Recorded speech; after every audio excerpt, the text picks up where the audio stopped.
Hello and welcome.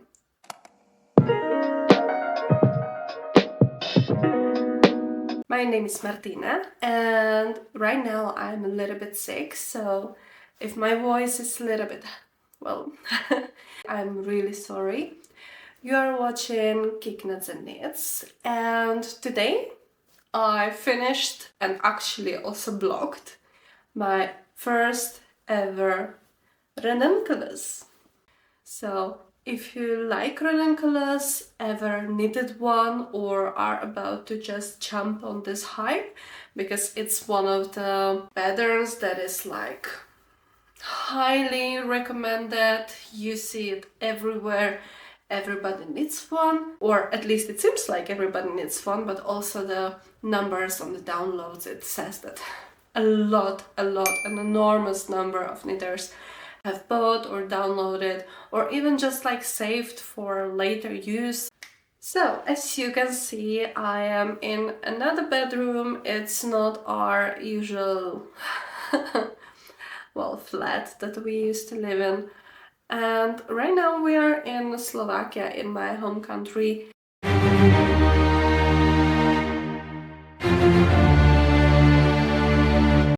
And yeah, every time we arrive to Slovakia, something bad happens with our car. Yesterday, well, the weather here, it's like sunny mostly, but also it shows like, yeah, occasional rains and storm. So yesterday the storm happened. And what also happened was, like those big bins. The wind was so strong that it took one of those bins and it jammed into our car. And basically broke off our side mirror. So right now we are without a fully functioning or even staying in one place side mirror. So yeah, fun. Yesterday, well, I finished this Ranunculus, but the reason for me even starting one was that I was actually browsing some patterns and I have always wanted to make the Northern Lights by Kika. And I do have it on my needles, but then the date of us supposed to be driving here was approaching and I was like, I do not want to make a cable sweater on the way in the car. So I was like, I need something easier. And this one, well, apart from the like textured yoke, which is not such a big piece of fabric, it's just a plain stockinette on really huge needles. So I was like, yeah, this is quite a nice project. It could fly off the needles. It did not. And especially because it was on such big needles, which was hurting my hands. The Ranunculus, you can pretty much do anything differently from the pattern.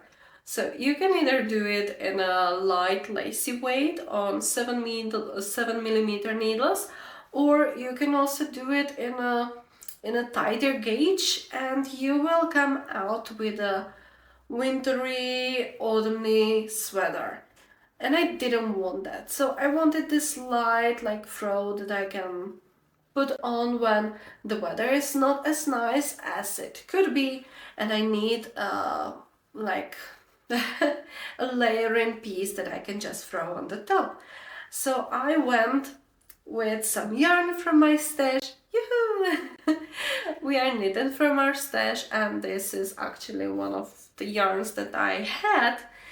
And it's, well, no surprise, it's the Alize Angora Gold and it's this bright red color.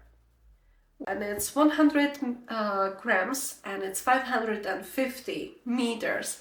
So when I was picking out this pattern, I was looking at the meterage and I saw that, well, for my size, I only need 550 meters. The good thing about the pattern in Ranunculus is that the amount of yarn that you need is written in meters and not grams, which is perfect for me because I just know how many meters I have. I also know how many grams I have and own in my stash, but the meters, it just spoke to me more.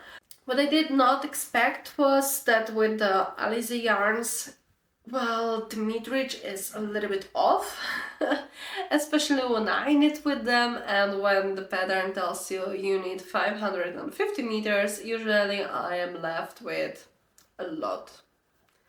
So all of this is just leftover yarn, which is applied with my hair, and I just cannot decide what to do with it.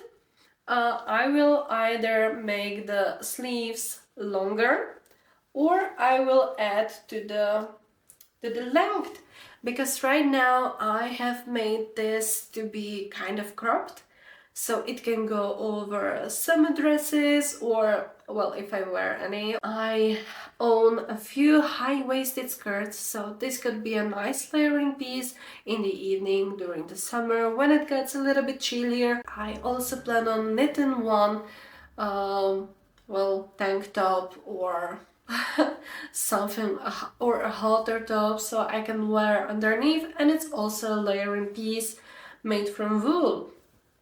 And I think it would be really nice. So I do want to use up this yarn, but I'm not sure if I should make the sleeves longer or the body longer. A difficult decision. That is. Sorry.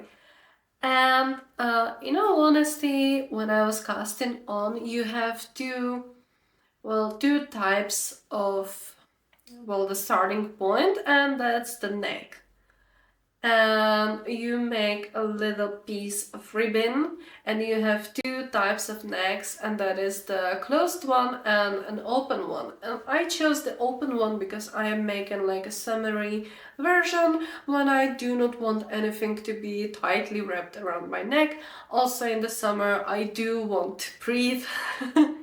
So I opted for the wider cast on, and you start right off the bat with 7mm needles, which is quite a big needle for my hands, so I did get a few cramps here and there, but it was those pleasant ones. It wasn't those that, cramped your hand all the way through and you couldn't knit anymore. It was like, okay, 5 minutes of break and then I'm fine to go again.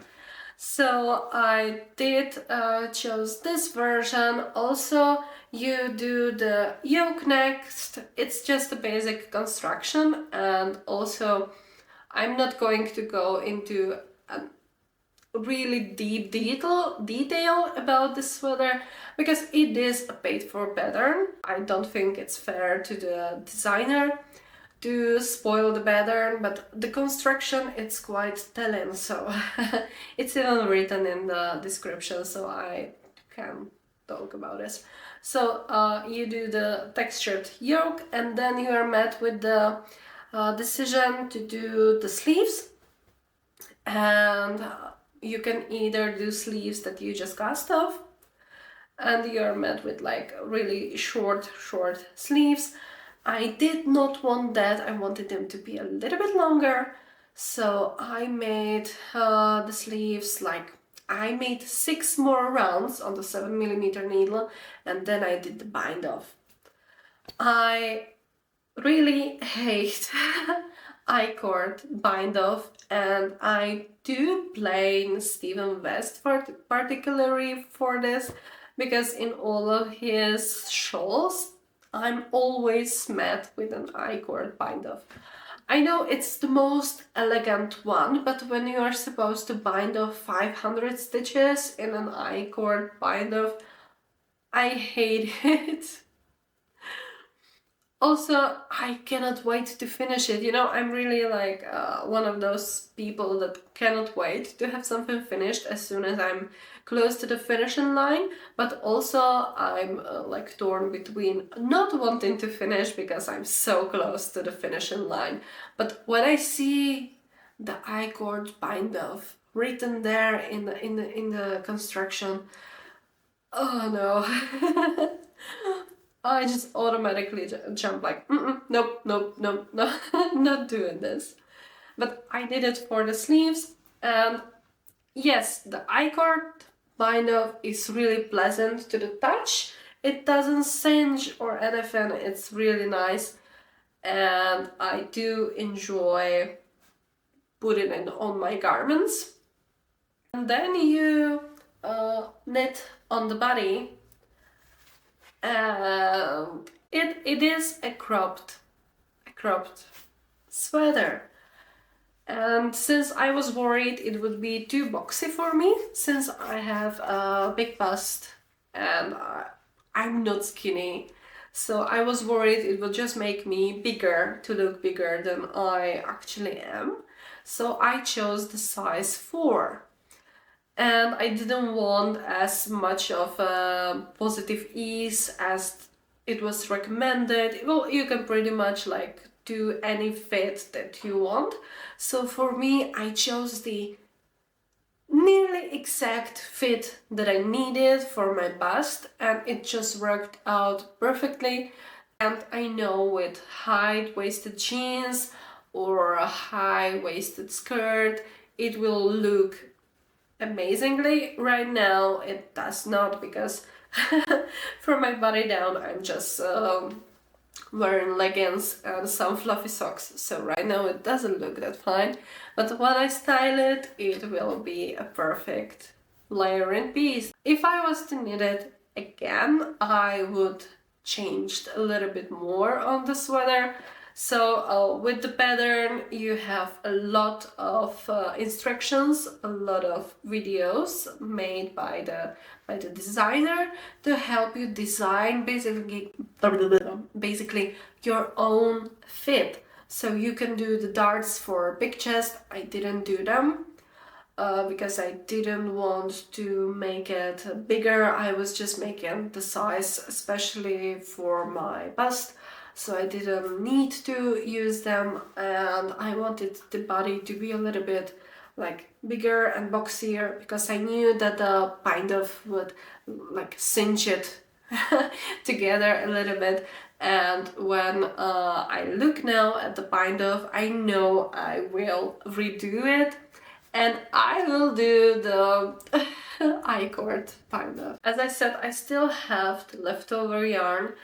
And maybe, just maybe, since this is a summery top, I will make the sleeves longer. With the fact that I will make the sleeves and make it so they cinch here and make a ruffle around my hands. And that could be a really nice touch. I have always wanted to make one like this, and I'm not sure if I have enough yarn. As far as I'm concerned, this is a finished project and I do love it. So I guess if you are a little bit of bustier girl and or top heavy girl and you're kind of discouraged by the photo on the pattern, I guess everybody knows which photo I'm talking about. So you can definitely make it. It's just about the way that you make it your own. And also the thing that helped me a lot was to try and put it on every time I had the chance. And it allowed me to shape the sweater in the places where I needed it to be shaped, and leave it boxy where I needed it to be left boxy. So even if you're a little bit of a bustier girl, you can just make 2 more increases here and there and it will fit just fine. So I hope you enjoyed today's little bit chatty episode, and I hope to see you the next time. Bye bye!